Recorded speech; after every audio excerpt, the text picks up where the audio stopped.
Monsieur, bonsoir et merci de prendre ce rendez-vous de l'actualité sur Eden Télévision. Accident de la circulation ce matin dans le quartier Zeta Commun à Bomekalavi. Du gasoil est à l'origine de cet accident. Aucun mort n'est enregistré.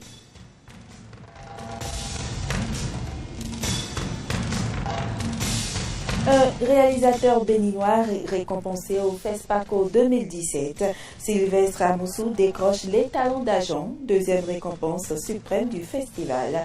Il doit ce succès à son film L'orage africain. Et puis le français Loan Guen remporte la tropicale. Il termine ainsi premier du classement général du Tour cycliste du Gabon qui s'est achevé ce dimanche.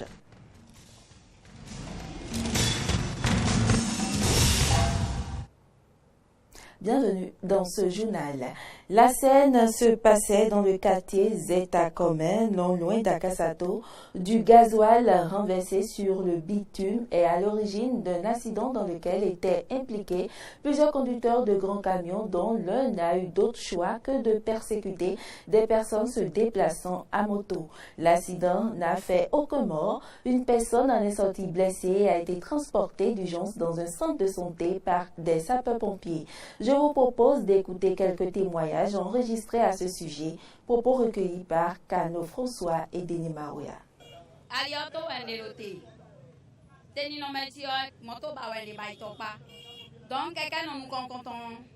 J'étais au bord de la voie, j'attendais un taxi. À ma grande surprise, j'ai vu un premier conducteur qui a glissé et est tombé puisqu'il y avait du gasoil sur le bitume. Le second conducteur qui était derrière l'a cogné à son tour. Les deux voulaient se relever du goudron quand un troisième les a ramassés à son tour. Pour défaut de freinage, un camion bélier qui venait par derrière les traîna tous les trois, de là-bas jusqu'ici.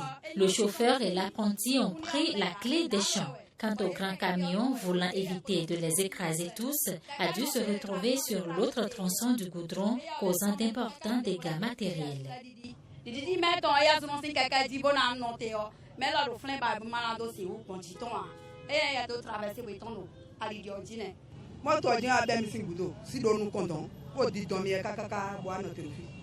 Le camion m'a renversé, traînant mon enfant et moi sur une longue distance.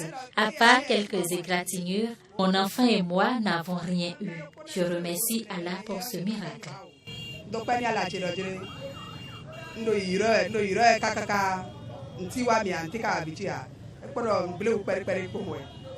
Le modèle politique qui s'offre aujourd'hui au Bénin semble suranné, il est désuet. Propos de Roch David Nyangui, président du parti Alternative Citoyenne. Alternative Citoyenne qui propose une transformation de ce modèle politique. Le parti l'a fait savoir ce samedi à l'occasion de son premier congrès ordinaire. Congrès, vous allez le voir, au thème très évocateur de l'ambition d'Alternative Citoyenne.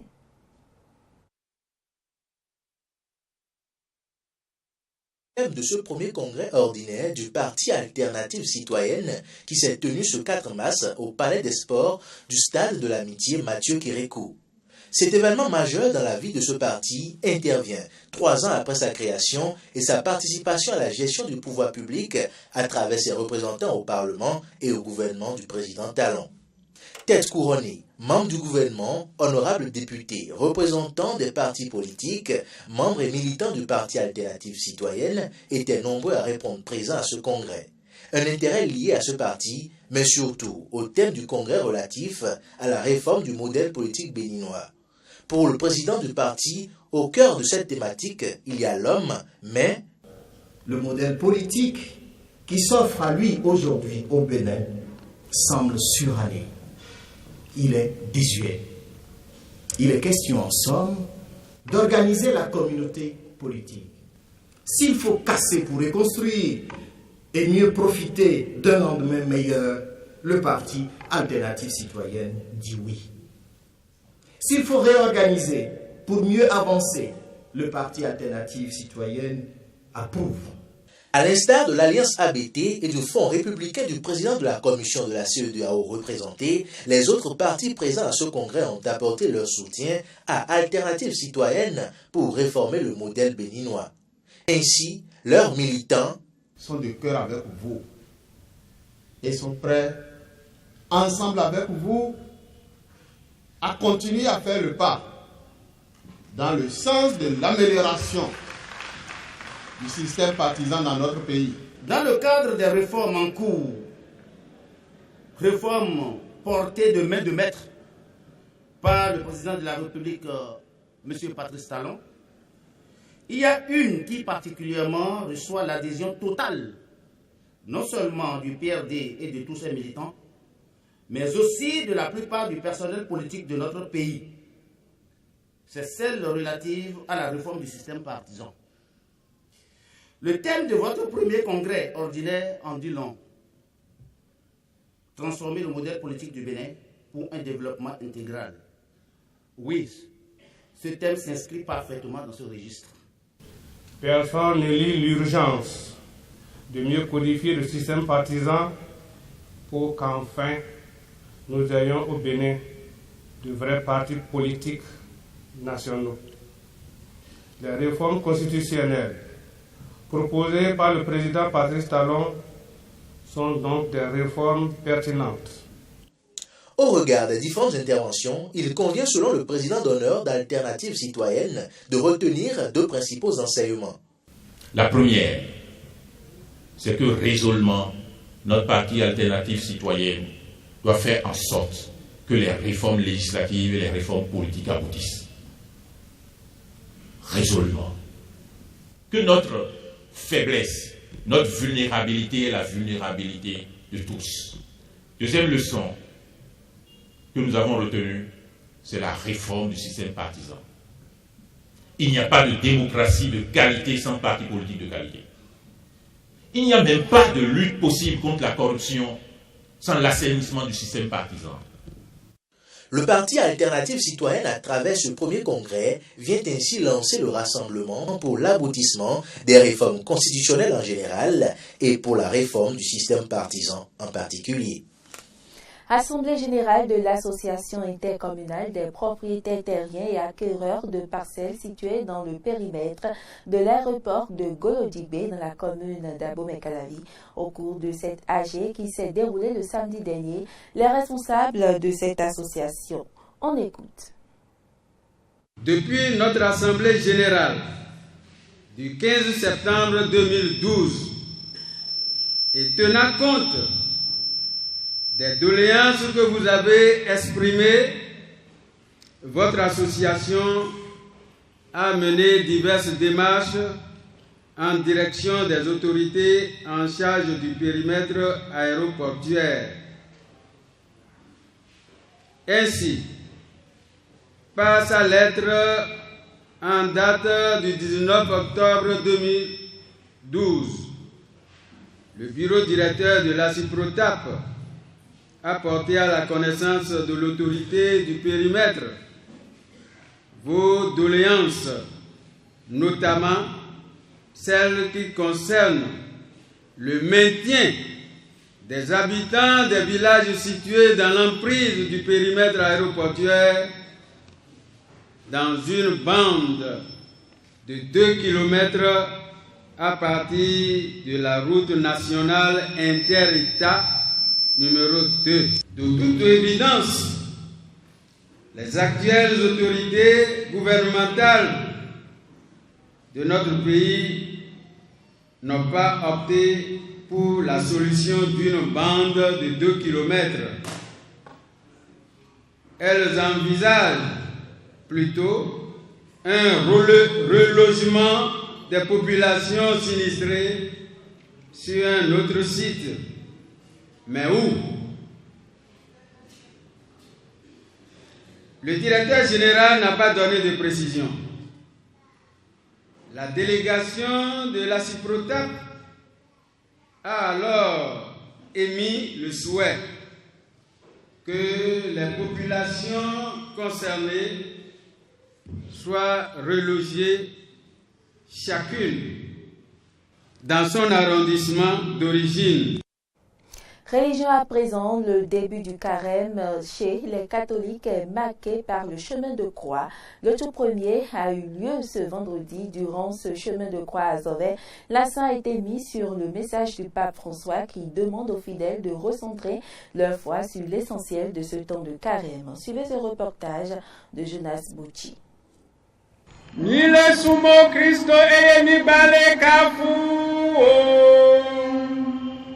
C'est parti pour la grande dévotion à la croix de Jésus-Christ qui rappelle à tout chrétien catholique la glorieuse résurrection de leur Seigneur et Sauveur après sa crucifixion.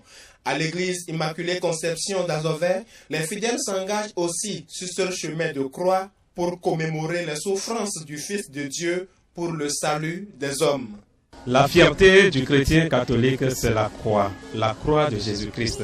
Le Christ est passé par la croix pour pouvoir parvenir à la gloire de la résurrection. Et c'est cette résurrection que nous espérons aussi, raison pour laquelle nous vénérons la croix du Seigneur, la croix de Jésus-Christ. Alors, nous nous donnons pour obligation de vénérer la croix, de méditer cette passion du Christ. Comme chaque année, les fidèles d'Azové ont eu droit au message du pape qui recentre le quotidien des catholiques sur la foi chrétienne. Le pape recentre encore la foi des fidèles sur l'essentiel durant ce temps de carême. Et il prend l'exemple de la parole de Lazare et du riche pour nous signifier que nous devons être davantage sensibles à tout ce qui se passe autour de nous, sensibles à la voix des frères et des sœurs, des amis, ceux qui nous entourent et qui ont besoin de notre présence. Quant au curé de la paroisse Immaculée Conception d'Azové, il exhorte ses fidèles à approfondir leur foi en ce temps de carême. Je leur demande simplement d'approfondir leur foi à la suite du Christ, à la suite de celui qui a offert sa vie pour nous par amour et qui continue encore aujourd'hui d'offrir sa vie pour le salut de l'humanité entière. Si nous le suivons, si nous l'aimons vraiment, profondément, sincèrement, intensément, je pense que nous aurons la joie de participer avec lui à la joie pascale dans son royaume éternel. Et pour mériter toutes ces grâces, les chrétiens catholiques devront meubler ce temps de carême, de jeûne, de prière et surtout de partage.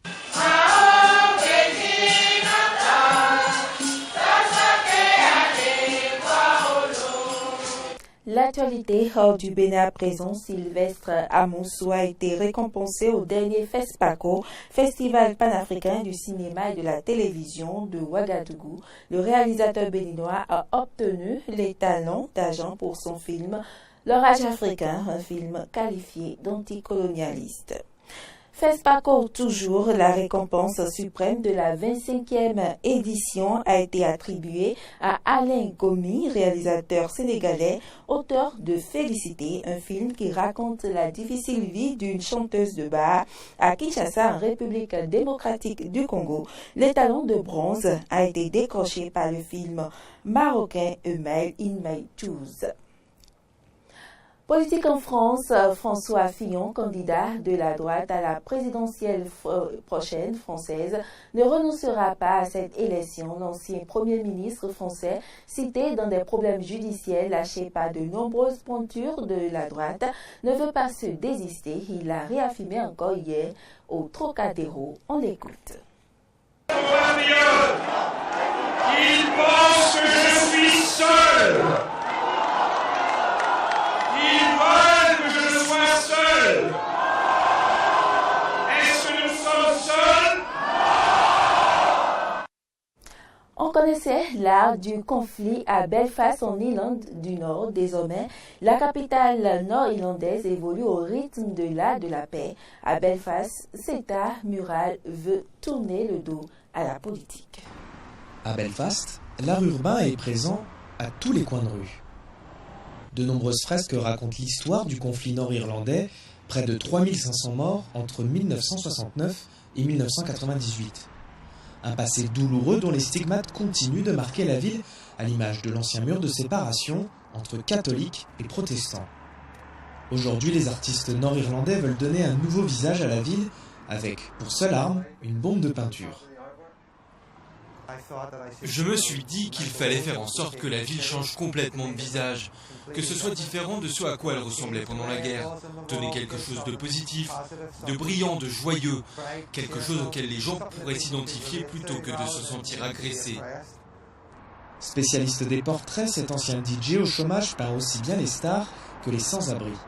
Sa dernière série en date lui a valu le surnom de Banksy de Belfast, en référence à l'artiste britannique. Aujourd'hui, on dénombre plus d'une centaine d'œuvres de street art dans les rues de la capitale nord-irlandaise, et si la plupart des artistes se disent apolitiques, leurs peintures ne sont pas dénuées de messages. À l'image de cette immense fresque où 2 flèches transpercent une colombe de la paix.